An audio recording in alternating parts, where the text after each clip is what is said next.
தண்ணி ஊற்றி பார்த்தா நல்லா இருக்கும். ராபா அடிச்சுனா அவ்வளோதான் மூத்திரம் வந்துருச்சுறாங்க. அதான் பார்த்தேன். அடியாத்தே ஆத்தே யா ஆடி மாசம் சூத்தே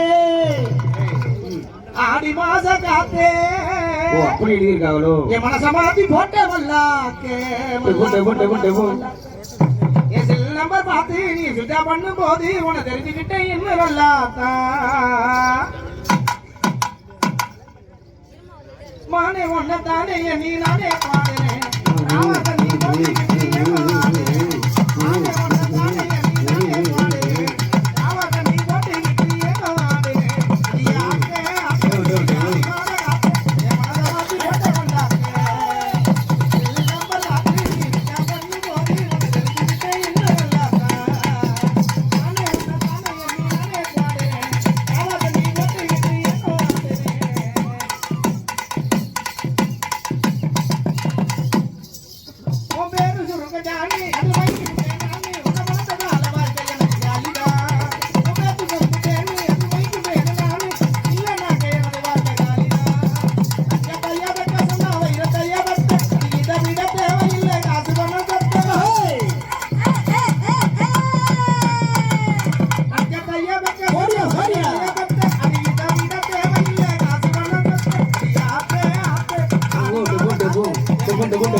அடேங்கப்பா.